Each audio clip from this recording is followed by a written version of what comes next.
بسم اللہ الرحمن الرحیم۔ السلام علیکم ورحمۃ اللہ وبرکاتہ۔ حضرات، آپ دیکھ رہے ہیں طب اور طبیب کا چینل۔ میں ہوں طبیب ظفر القادری بکھری۔ آج آپ کے سامنے ایک شرعی حوالے سے بات کرنے لگے ہیں۔ آج کل سوشل میڈیا پر یہ بات پھیلی ہوئی ہے کہ کیا اسٹرابری حرام ہے، کیا یہ جہنم کا پھل ہے۔ بعض لوگوں نے اس کو یہ پھیلا رکھا کہ یہ جہنم کا پھل ہے، جس طرح کہ قرآن مجید فرقان حمید میں اس کا ذکر ہے کہ یہ زقوم ہے۔ تو لوگوں میں غلط فہمیاں پھیلائی جا رہی ہیں، اور سوشل میڈیا پر یوٹیوب پر خصوصاً ایسی کئی ویڈیوز ہیں جس کے ٹائٹل میں یہ واضح لکھا ہوا کہ کیا یہ کیوں حرام ہے اسلام کے اندر۔ تو اس سے لوگوں کو شکوک و شبہات پیدا ہوتے ہیں۔ تو اس سلسلہ میں آج ہم آپ کو بتائیں گے کہ اسٹرابری کیا حرام ہے کہ نہیں ہے، اور اس کے بعد یہ پھلوں کا سلسلہ آخر کیا ہے۔ تو شرعی لحاظ سے آج اس حوالے سے ہم پیش کریں گے تاکہ اسلام کے اندر اس کی حیثیت کیا ہے، لوگوں کی غلط فہمیوں کو دور کرنے کے لیے۔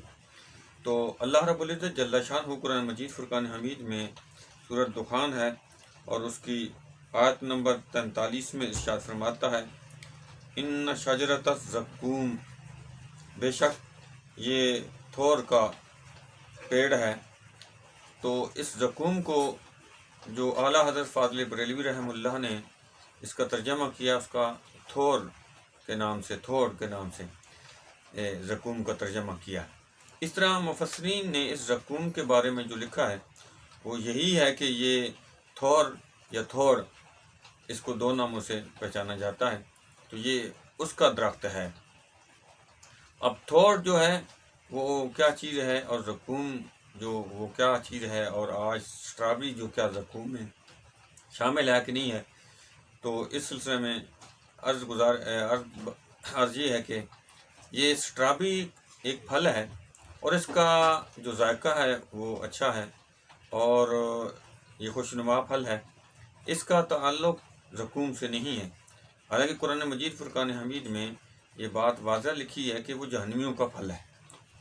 اور اس کی وضاحت کے لیے حضرت عبداللہ ابن عباس رضی اللہ تعالیٰ عنہ فرماتے ہیں، جامع ترمذی کی جو حدیث ہے اس میں، کہ نبی کریم صلی اللہ تعالیٰ علیہ وآلہ وسلم نے اس آیت کو تلاوت فرمایا، یا ایھا الذین آمنوا اتقوا اللہ، کہ اے ایمان والوں اللہ سے ڈرو جس طرح اس سے ڈرنے کا حق ہے، اور تمہارے موت اسی حال میں آئے کہ تم مسلمان ہو۔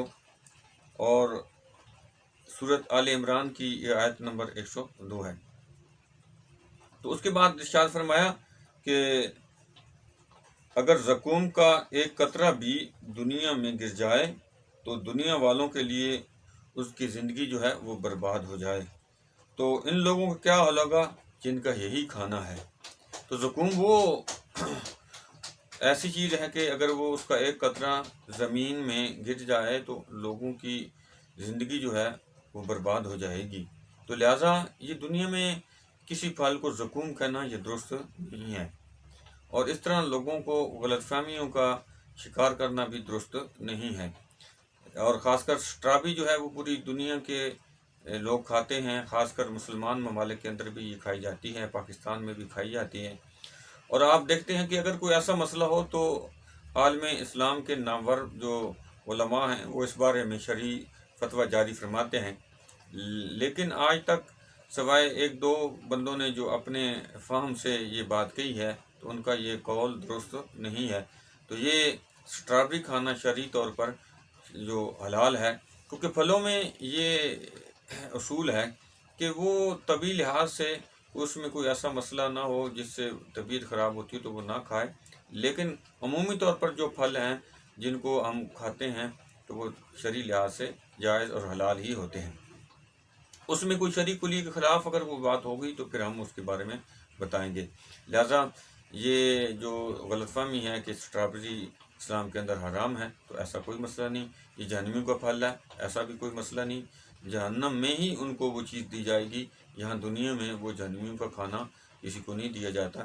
تو یہ نبی کریم صلی اللہ تعالیٰ علیہ وآلہ وسلم نے جو ارشاد فرمایا وہ جامع ترمذی کے اندر بھی موجود ہے، اسی طرح مسند احمد کے اندر بھی موجود ہے، ابن ماجہ کے اندر حدیث نمبر 4325 کے اندر بھی موجود ہے۔